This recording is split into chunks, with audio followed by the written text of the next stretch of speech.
Sinais e cicatrizes da ação da indústria civil e de todos os segmentos que estão em torno dessa atividade. Aqui em Nova Cidade, em Rio Bonito, Rio de Janeiro, segundo distrito do município. A extração de areia vem comprometendo de maneira considerável a natureza por aqui. E nessa reportagem nós vamos conhecer alguns cenários, né, desse espaço que já funciona há bastante tempo. E enquanto nós estamos fazendo campanha de preservação, falando em gerações futuras, simplesmente a natureza, para atender os interesses econômicos e aquela galera que eu chamo de motosserra, vai sendo degradada de maneira irresponsável e sem nenhum tipo de compensação de manejo, etc, etc, etc. O Brasil produz anualmente cerca de 700 milhões de toneladas de areia e brita. A exploração de minerais precisa ser autorizada por municípios, Estado e governo federal. A atividade tem como um dos principais interessados a construção civil, uma das maiores cadeias produtivas do país, pois gera emprego, riqueza e oportunidades. A exploração mineral, porém, é permeada pela ambição, pelo desrespeito à legislação e, principalmente, pela degradação do meio ambiente. A retirada de areia, por exemplo, geralmente representa danos significativos à natureza, impacta o solo, desmata e leva riscos ao lençol freático. Especialistas afirmam que, de acordo com a extensão do dano ambiental, até o clima de uma região pode ser alterado. As empresas do setor geralmente atuam na clandestinidade e, quando apresentam documentos, eles estão vencidos ou falta alguma coisa. Em Nova Cidade, segundo o distrito de Rio Bonito, na antiga fazenda em Biara, a exploração de areia está acontecendo há quase 10 anos. Moradores afirmam que tudo acontece sem nenhuma fiscalização, controle de impactos e denunciam um amplo desmatamento na área que hoje conta com 2 lagoas de onde se extrai a areia. Ainda segundo os moradores, olheiros são espalhados pelo bairro para denunciar a presença de fiscais. O trânsito de caminhões que transportam a areia prejudica as pessoas que têm doenças respiratórias por conta da poeira e danifica a pavimentação asfáltica, uma vez que o piso não foi projetado para suportar o trânsito desses veículos, geralmente rodando com peso acima do permitido. Bom, a gente está aqui com um morador que veio aqui nos mostrar aqui esse lugar, é o nosso Cicerone, e na verdade ele vai contar um pouco para a gente do que acontece aqui, né? Logicamente, ele pede para ter a sua identidade preservada. A gente vai aqui colher alguns dados dele. Vamos chamar esse morador de João, certo? João, aproximadamente quanto tempo que existe essa exploração de areia por aqui? Acontece isso já há uns 4 anos. A areia lapada já retiram há uns 4 anos. Mas antes disso eles já olhavam, né? Já tinha a observação pelo ponto. Há uns 6, 7 anos eles já estão no local.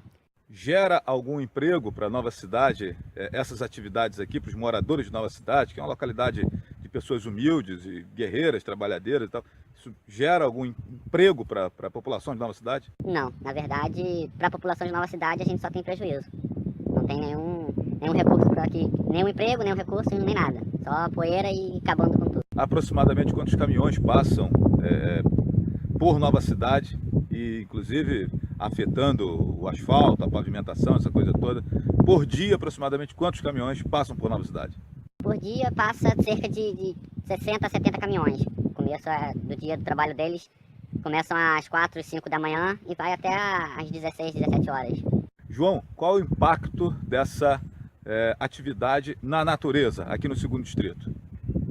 Olha, pelo que eu venho estudando, acaba com tudo, porque eles só retiram, só acabam com a natureza e não devolvem nada de lucro ou de bem para a natureza, e isso só vai acabando com a população cada vez mais.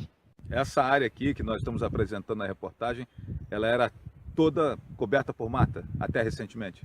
Sim, até esses 7 anos, por décadas que eu vivo aqui no local, ele era tudo natureza, e eles acabaram com tudo, e cada vez mais, se ninguém parar. Em julho de 2017, o governo federal estabeleceu mudanças para a mineração. O código que norteava a atividade, em vigor há mais de 50 anos, foi modernizado, modificado em 23 pontos, sendo os principais deles a ampliação do prazo de pesquisa, a determinação de que o minerador é o responsável por recuperar a área degradada e a ampliação da penalidade para quem descumprir a legislação. As multas passaram a ter teto de 30 milhões de reais. O Departamento Nacional de Produção Mineral é o órgão que controla a exploração de tudo que está no subsolo por serem propriedade da União. Todavia, a fiscalização não é eficaz e quando chega aos pontos de mineração, o impacto ambiental já é grande, o que contribui para que muitas áreas nunca sejam recuperadas. Empresários do setor se queixam da burocracia, da morosidade para se liberar os licenciamentos e denunciam o tradicional colocar dificuldade para vender facilidade. Já os mecanismos de controle acusam as mineradoras de não olhar a compensação ambiental com o mesmo interesse que extrai a areia e enxergam o lucro. A nossa reportagem conversou sobre o assunto com o secretário municipal de Meio Ambiente, Giovanni Geraldo. De acordo com ele, o areal de Nova Cidade está regularizado. Com relação, vou falar de forma genérica, tá, Flávio, em relação a todos os areais, não de forma pontual de um areal em si. Todos os areais, do processo de licenciamento dos areais, na verdade, são feitos estudos de impactos ambientais justamente para concessão ou não, deferimento ou não dessas licenças. E dentro desses estudos de impactos ambientais, há também a previsão das compensações ambientais, que devem ser feitas ao final dessa exploração ou ao passo que essa exploração vai sendo executada, né?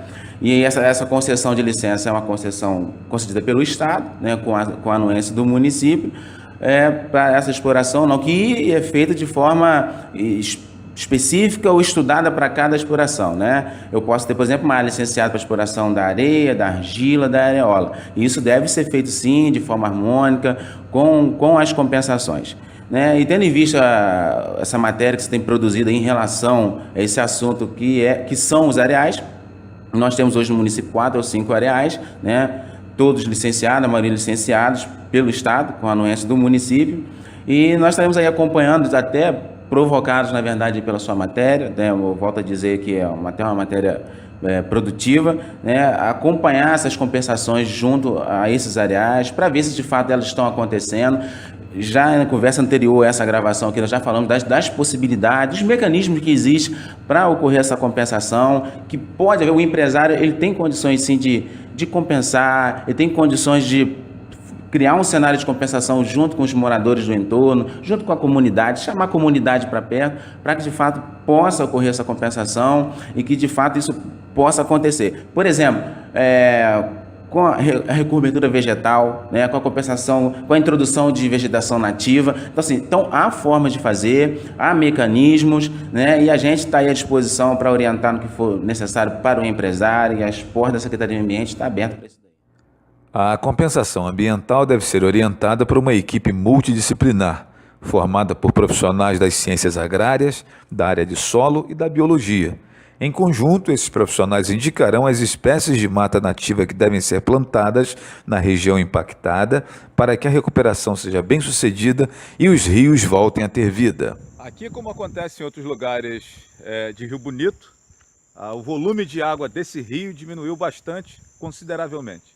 Embora os moradores da localidade nos digam que não existe exploração exatamente no rio, mas o impacto ambiental da mata que é destruída ao longo da procura e da exploração na busca por areia para ser comercializada acaba impactando por aqui, porque a mata é retirada e com isso o volume de água desse rio, que já foi muito caudaloso, segundo informações que a gente tem, acaba também a água desaparecendo, um impacto. As atividades de recuperação de áreas degradadas pela extração de areia envolvem dois tipos de operação. A recuperação física, quando se adota medidas que estabilizem o terreno explorado, o que pode ser possível com a constituição de taludes e bermas, e a recuperação biológica, que é o reflorestamento do entorno da área minerada. Os planos de lavra e recuperação precisam ser feitos simultaneamente, porque a mina não se encerra quando a jazida se esgota, mas quando a área está totalmente recuperada. Nós já estamos numa segunda área de exploração da areia. Aquele primeiro ponto que nós mostramos na reportagem já foi deixado de lado. A exploração realmente hoje acontece aqui nesse trecho, que é menor, né? E os equipamentos que estão aqui, a gente percebe que são mais novos, né? E todo o espaço ao longo aqui do percurso que a gente percorreu aqui, que a gente andou, em todos os lugares tem buracos, tem furos que mostram a procura, a exploração por veios onde exista realmente areia, areola, para ser explorada aí pela sanha do capitalismo destruidor da natureza. A gente está aqui exatamente embaixo do equipamento que coa a areia. Ela é puxada por um barco, é jogada naquele equipamento e aí, a partir daí, acontece um processo de seleção, onde a água ela é afastada da areia e é colocada como se faz com o café para secar, para então ser comercializada. E a gente está olhando aqui o impacto que isso gera, né? E a destruição que isso gera também. Esse equipamento ele joga para cá essa areia explorada, a água vai percorrendo esse caminho até chegar numa outra lagoa, né? E aí o nosso Cicerone aqui vem dizendo que daqui a pouco esse espaço ele vai crescendo, a lagoa vai aumentando e fica do mesmo tamanho da lagoa que nós temos ali atrás. Isso tudo sem nenhum tipo de controle, de fiscalização, sem nenhum tipo de compensação ambiental. É para isso que nós estamos chamando a atenção. Não importa a nação, nem a cor, religião, estamos na mesma guerra, então me estenda a sua mão. Nossas florestas, animais, todos sofrem sem saber. Já é hora de abrir os olhos, isso não pode acontecer. As águas e nossos rios já começam a secar. Problemas estão surgindo, o que era gelo hoje é mar. Mas você pode fazer tudo acontecer. É plantar, é cuidar, é sempre cultivar esta semente. Vou colocar na palma da sua mão, seguir em frente, porque só nós temos a solução, porque o